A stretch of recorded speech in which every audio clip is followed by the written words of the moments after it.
할렐루야. 12월 3일 우리 블레싱 에브리데이 워십에 또 함께 하시는 우리 귀한 성도님들 주 안에서 사랑하고 축복합니다. 여러분, 우리 모두는 예수님께서 자신의 피값으로 사신 예수님짜리 인생인 것을 기억하시면서 오늘 또 우리를 자녀 삼아 주신 우리 하나님 아버지께 또 예배하며 나아가기를 소망합니다. 나의 안에 거하라. 나는 내 하나님이니 모든 환난 가운데 너를 지키는 자라. 두려워하지 말라. 내가 널 도와주리니 놀라지 말라. 내 손 잡아주리라.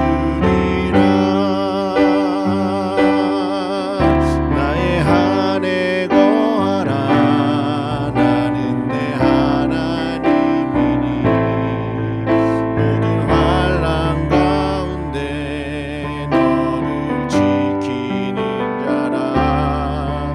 두려워하지 말라. 내가 널 도와주리니 놀라지 말라. 내 손 잡아주리라. 내가 너를 지명하여 불렀나니 너는 내 것이라. 내 것이라. 너의 하나님이라. 내가 너를 보배롭고 존귀하게 여기노라. 너를 사랑하니 내 여호와라. 너를 사랑하니 내 여호와라.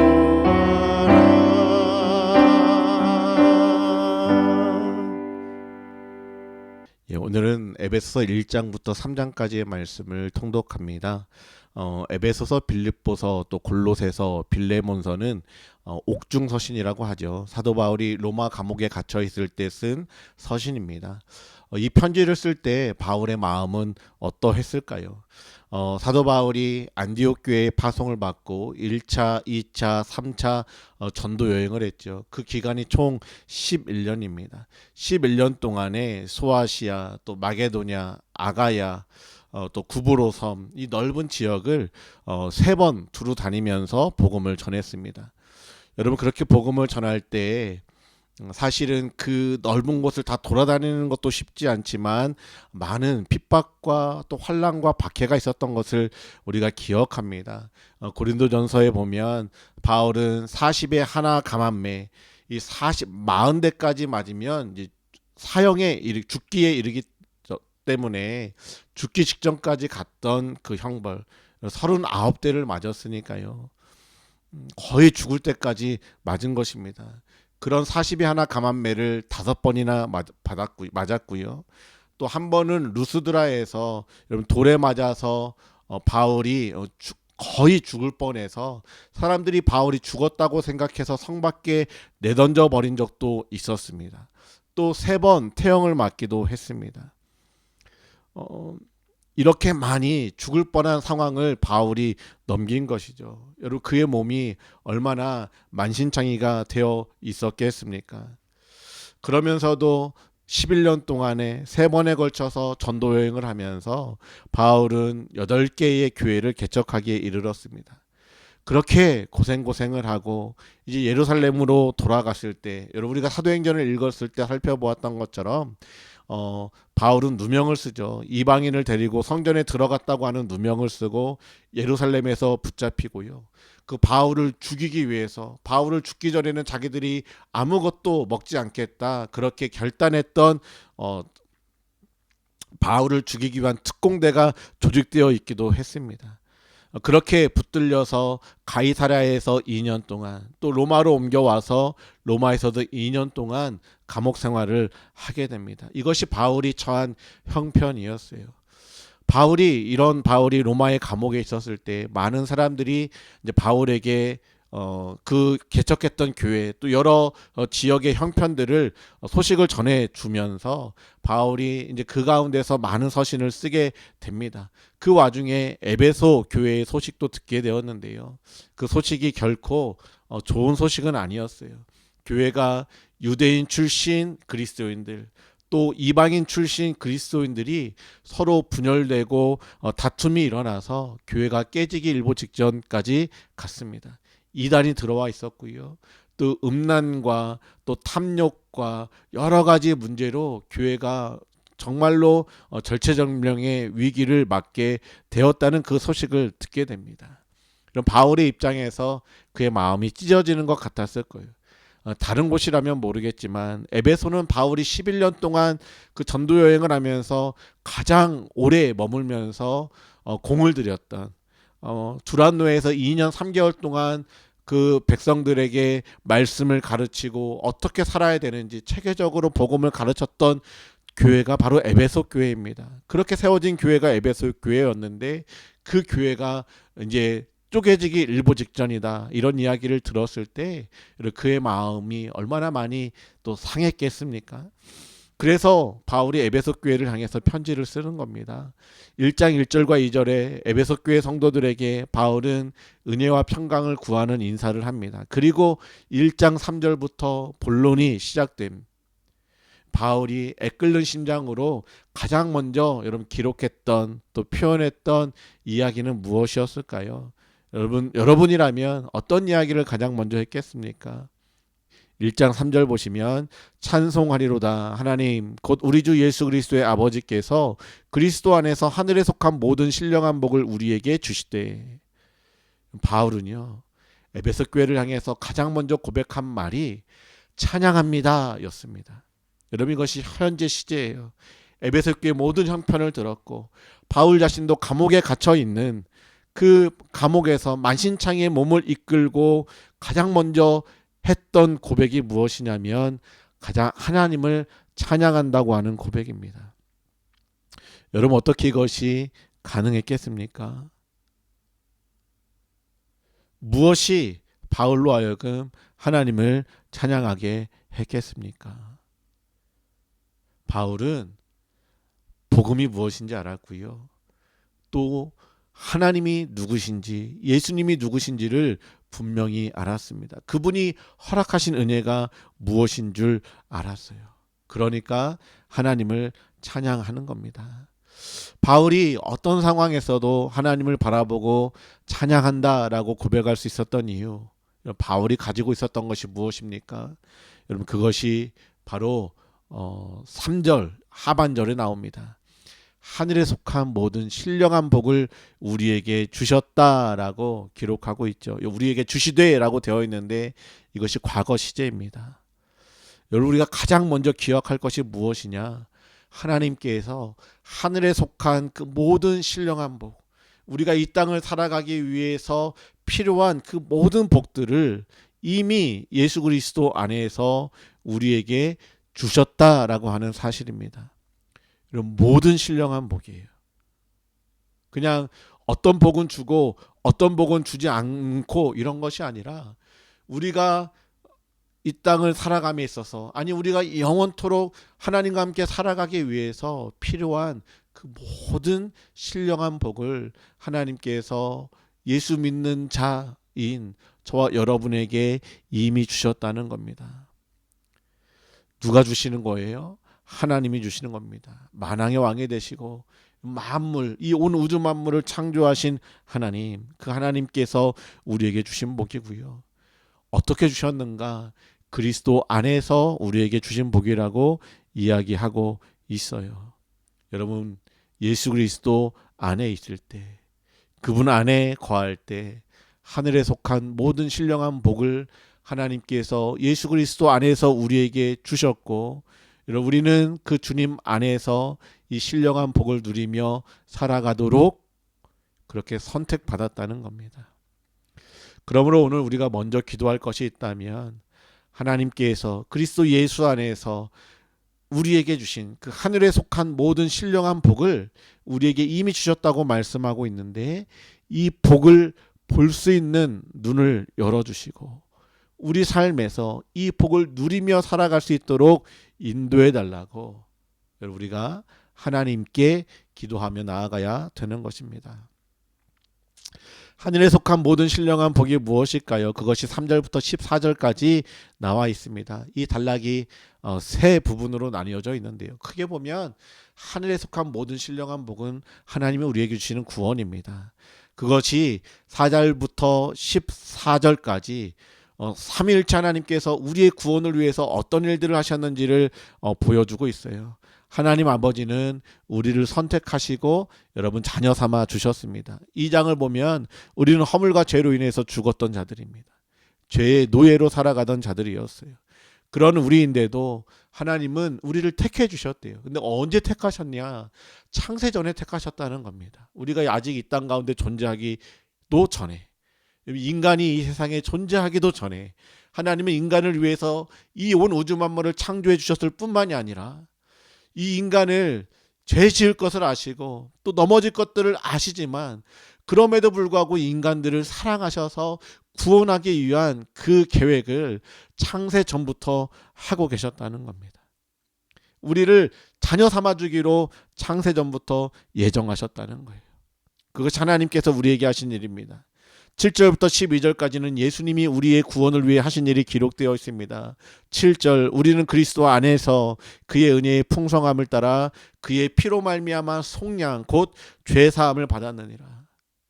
여러분이 속량이라고 하는 단어는 로마 시대 때 노예를 해방시키기 위해서 노예를 살 때 치루었던 금액이 속전이고요. 그렇게 노예를 사오는 것이 바로 속량이었습니다. 당시의 노예는 개나 돼지와 같은 그런 취급을 받는 존재였습니다. 인간 취급을 받지 못했어요. 당시의 노예들에게는 팔이나 어깨에 노예로 낙인이 찍혀 있었습니다. 그러다가 도망하다 잡히게 되어지면 이 얼굴과 볼에 이 사람이 도망하다가 잡힌 자라고 하는 그 표식이 얼굴에 있었습니다. 이미 낙인이 찍혀버려서 인간 취급을 받지 못하고 살던 노예들, 오늘 우리에게로 적용해 보면 여러분 우리는 우리의 범죄함으로 말미암아 모든 사람이 죄를 범하였으니 하나님의 영광에 이르지 못하고 여러분 그 죄의 결과로 말미암아 우리는 이 땅에서 살아가면서 죄와 사망의 노예로 여러분 우리의 얼굴에 우리의 이마에 죄인 또 사망의 노예 사망 여러분 이렇게 낙인 찍혀 있었던 자들이었던 겁니다. 그런 우리를 위해서 예수님께서 인생 가운데 찾아오신 것이죠. 우리의 이름을 불러주시면서 우리를 사겠다고 말씀하시는 겁니다. 그래서 값을 치르겠다고 하는데요. 여러분 놀라운 것은 여러분 그 값이 얼마였냐? 예수님이 자신의 피값으로 사셨다고 이야기를 하고 있죠. 자기의 생명으로 여러분 우리를 살리시기 위해서 우리를 죄와 사망의 노예에서 해방시키기 위해서 예수님께서 자신의 생명을 치르신 겁니다. 여러분 생각해 보십시오. 하나님이 우리를 구원할 능력이 없었겠습니까? 하나님이 말씀 한마디로도 어쩌면 저와 여러분을 구원하실 수 있었던 하나님 아버지세요. 그런데 왜 예수님을 보내셨을까요? 왜 예수님께서 자기의 생명을 치르시면서 자신의 핏값으로 우리를 사겠다고 말씀하시는 걸까요?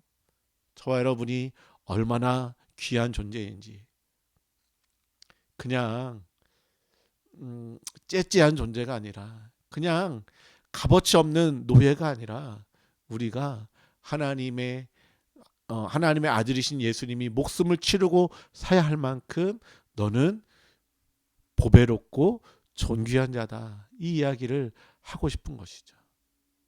내가 너를 지명하여 불렀나니 너는 내 것이다. 내 것이다. 나의 것이다.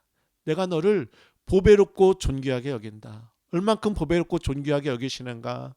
자신의 피를 주고 살 만큼 우리가 그렇게 귀한 존재라고 하나님은 말씀하고 있는 것입니다. 성령께서는 어떻게 하셨습니까? 13절 14절 보시면 그 성령께서 우리를 인쳐주세요. 이제는 우리에게 죄와 사망에 낙인 찍혀 있던 것들은 다 지워주시고요. 새롭게 하시고 약속으로 인쳐주시는데 그것은 우리가 하나님의 사람이라는 겁니다. 성령의 사람이라는 겁니다. 그리고 예수님과 함께 그 영원한 기업을 보증으로 누릴 상속자라고 그렇게 인쳐주시는 겁니다. 여러분, 이것이 하늘에 속한 모든 신령한 복입니다. 여러분, 우리가 하나님의 아들인데 우리에게 부족한 것이 무엇입니까? 여러분, 우리가 예수님짜리 인생인데 우리가 하지 못할 것은 무엇이며 우리가 얻지 못할 것이 무엇입니까? 예수님과 함께 그 모든 것이 기업으로 주어졌다고 성령께서 보증으로 도장을 찍어주시는데 여러분, 우리가 그것을 이 땅 가운데 두려워할 것이 무엇입니까? 여러분, 그런데 우리는 왜 두려워합니까? 여러분, 왜 낙심합니까? 왜 좌절합니까? 여러분, 우리가 예수 그리스도 안에 있다고 하는 그 사실을 깨닫지 못할 때, 우리가 예수 안에 있다고 하는 사실을 망각하고 자꾸 예수님 밖에 있는 것처럼 살아갈 때 우리는 그 신령한 복을 여러분 누리지 못하는 겁니다. 여러분, 바라기는 오늘 사도 바울이 누렸던 것처럼 그 감옥에 있으면서도 하나님을 향해서 찬양이 터져 나왔던 것처럼 여러분, 우리의 인생에서도 여러분 이 복이 이미 주어졌음을 기억하시고 여러분 하나님 앞에 찬양할 수 있기를 소망합니다.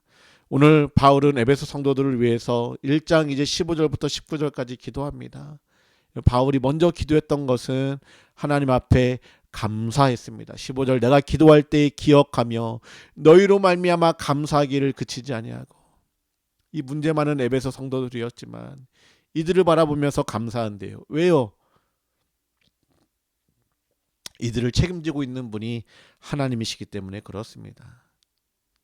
에베소 교회 성도들에게 하늘에 속한 모든 신령한 복이 주어졌음을 바울은 바라보고 있기 때문에 그들을 인도하시는 분이 하나님이시고 그들의 모퉁이 돌이 되시는 분이 예수님이심을 그가 알기 때문에 하나님께 대하여 끊임없이 감사하고 끊임없이 기뻐할 수 있었던 겁니다.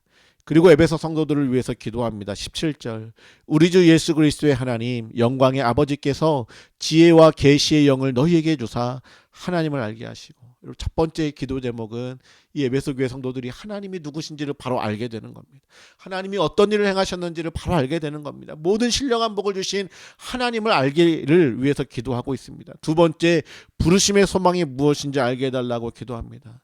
여러분, 하나님이 우리를 부르신 이유가 무엇입니까? 에베소서 1장 5절에 보면 하나님이 뜻이 무엇이냐, 우리를 예정하셔서 하나님의 자녀 삼아 주셨다는 거예요. 우리를 왜 부르셨는가? 자녀로 살아가도록 부르셨다는 겁니다. 그 소망이 무엇인지를 알게 해달라고 기도하고 있어요. 세 번째, 성도 안에서 기업의 영광의 그 풍성함이, 우리에게 주시는 그 하나님의 기업이 얼마나 풍성한지를 알게 해달라고 기도하고 있고요. 네 번째, 믿는 우리에게 베푸신 그 능력이 얼마나 큰지, 지극히 큰 것을 깨닫게 해달라고 여러분 기도하고 있습니다. 여러분, 오늘 저와 여러분이 하나님을 바로 알았으면 좋겠어요. 우리를 부르신 이유, 우리를 자녀 삼아 주셨음을 우리가 바로 알았으면 좋겠습니다. 우리에게 주시는 그 기업이 얼마나 측량할 수 없이 놀랍고 위대하고 풍성한 것인지를 여러분 깨달아 알았으면 좋겠습니다. 네 번째, 여러분 우리에게 베풀어 주신 그 능력의 크심이 얼마나 큰 것인지. 여러분, 그 능력이 무엇이냐?